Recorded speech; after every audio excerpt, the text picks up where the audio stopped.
for doing a last-minute speech. And there was such a good flow to it.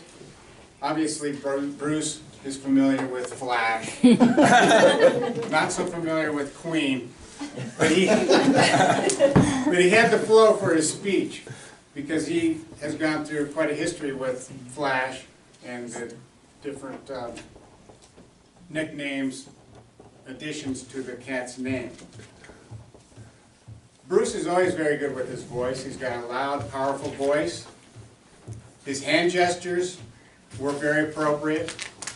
He doesn't put them in his pocket. He's not praying. He's very natural with his hands. He's a very natural speaker. His movement on the stage was very natural and very good. And as I mentioned, the organization of his speech flowed very well.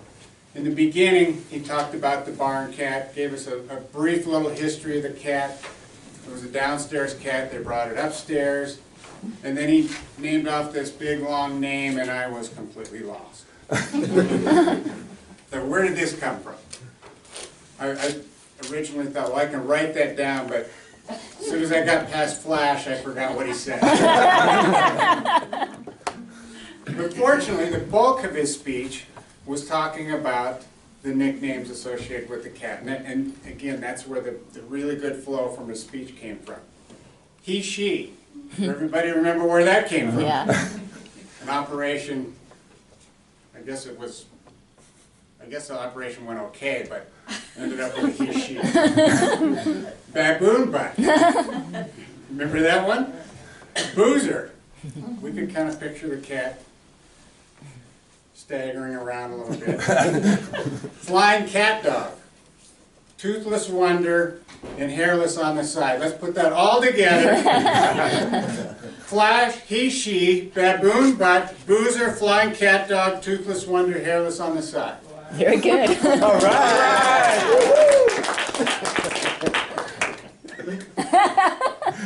Just a couple tips for your mercurial speaking. I think that you knew that you were going to speak sometime before you got up to speak. And it would have been appropriate just to jot down an introduction and pass it over to Barry so that he could have given you an introduction without the word Queen in it.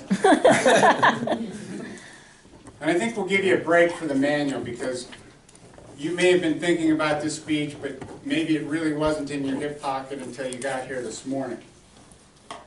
The other suggestion would be that when you started the speech, you picked up on what Barry said rather than just going into your speech. You said, I don't know how Flash relates to Queen, and it wasn't really a very powerful beginning. Just to close it out, I would say you had a very nice conclusion. You repeated the cat's name. Everybody thought that was great. And again, thank you for the last minute speech. All right.